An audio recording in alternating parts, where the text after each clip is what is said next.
Halo, selamat pagi Bapak dan Ibu yang luar biasa. Perkenalkan, nama saya Raffi Hanurali. Hari ini kita akan membahas tentang bagaimana kita dapat mengelola keuangan rumah tangga dengan lebih baik.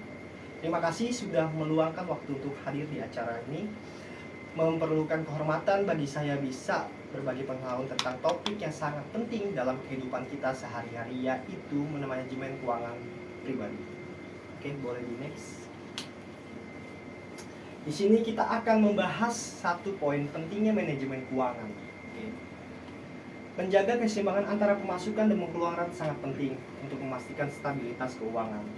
Ketika pengeluaran melebihi pemasukan, hal ini dapat menyebabkan utang yang menumpuk dan beban finansial yang berat. Sebaliknya, kita pemasukan dikelola dengan baik dan diimbangi dengan pengeluaran yang terkontrol. Oke. Langsung saja kita bahas apa sih manajemen keuangan itu. Manajemen keuangan adalah seni dan ilmu dalam mengelola dana, baik ini untuk individu, bisnis, ataupun organisasi. Proses ini melibatkan berbagai kegiatan yang sangat penting seperti perencanaan pengalokasian dana, pengendalian, dan evaluasi keuangan untuk mencapai tujuan finansial secara efektif dan efisien. Dalam praktiknya, ini bukan sekedar menjaga agar angka-angka di buku besar tetap seimbang, tetapi juga tentang memaksimalkan setiap sen yang diperoleh diinvestasikan ataupun dibelanjakan. Pentingnya manajemen keuangan terlihat jelas ketika kita menghadapi krisis keuangan atau ketika kita berusaha mencapai tujuan finansial yang ambisius. Tanpa dasar yang kuat dalam manajemen keuangan, bahkan kapal terbesar sekalipun bisa tenggelam dalam badai ekonomi. Oleh karena itu, memahami dan menerapkan prinsip-prinsip manajemen keuangan bukan hanya pemilihan, melainkan keharusan bagi siapapun yang ingin berlayar lancar menuju masa depan finansial yang aman dan sejahtera. Boleh di next. Ada di next selanjutnya kita bagaimana mengulas mengidentifikasi sumber pendapatan. Yang pertama dari pekerjaan utama, investasi, dan yang ketiga ada bisnis sampingan. Boleh di next. Di sini kita akan membahas mengelola pengeluaran itu dengan lebih bijak ataupun lebih baik. Hiburan mencangkup 20% yang berhubungan dengan rekreasi dan kegiatan yang menyenangkan. Ini termasuk biaya untuk aktivitas seperti rekreasi, hobi, makan di luar, serta liburan. Yang ketiga ada sekitaran 30% untuk kita bisa mengelola pengeluaran kita dengan cara tabungan yang mencakup semua bentuk penyimpanan uang untuk masa depan seperti dana darurat, investasi pensiun, dan tujuan jangka panjang lainnya yang mengalokasikan 30%. Oke. Yang ketiga ada kebutuhan dasar, sebagian itu hampir 50%. Kebutuhan dasar mencakup semua pengeluaran esensial yang diperlukan untuk menjalani kehidupan sehari-hari dengan baik. Ini termasuk biaya untuk tempat tinggal. Di sini kita akan membahas pentingnya menabung.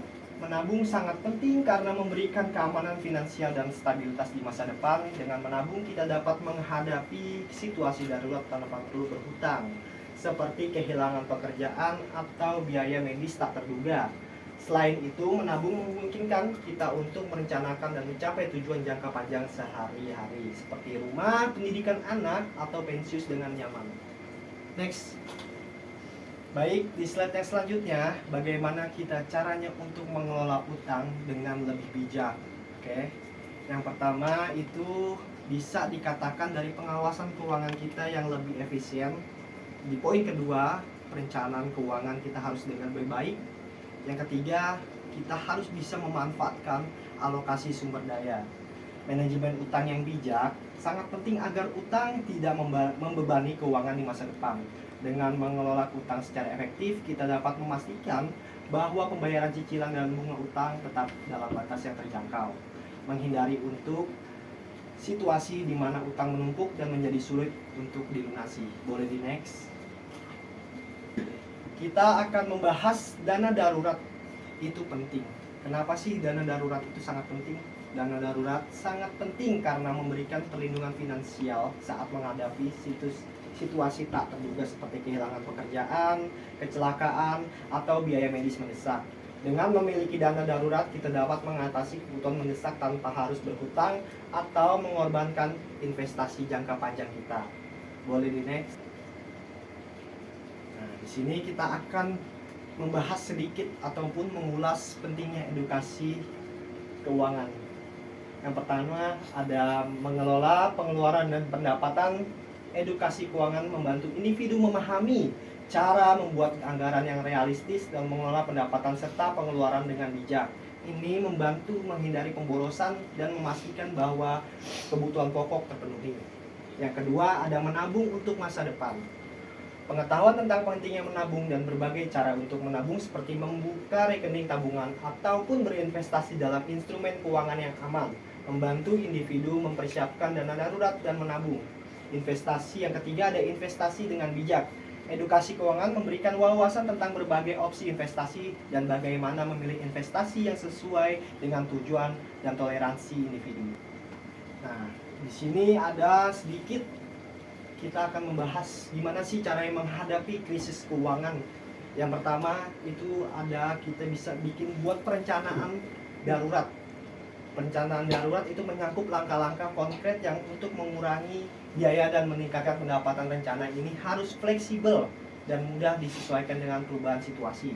Yang kedua, bisa kita cari sumber pendapatan. Pertimbangkan untuk mencari pekerjaan paruh waktu atau pekerjaan freelance untuk menambah pendapatan menggunakan keterampilan atau hobi Anda untuk menghasilkan uang tambahan juga.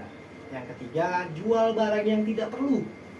Kurangi barang-barang yang tidak perlu, tidak ataupun ini termasuk ya kayak peralatan-peralatan yang sekiranya udah tidak terpakai, elektronik atau peralatan lain, bahkan kendaraan juga bisa dijual.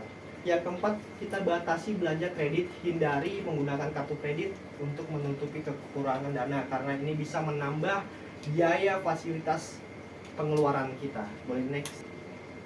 Nah, yang selanjutnya itu mengelola keuangan keluarga. Nah, di sini poin yang penting kita bisa mengelola keuangan keluarga secara efektif, memerlukan perencanaan dan komunikasi yang baik.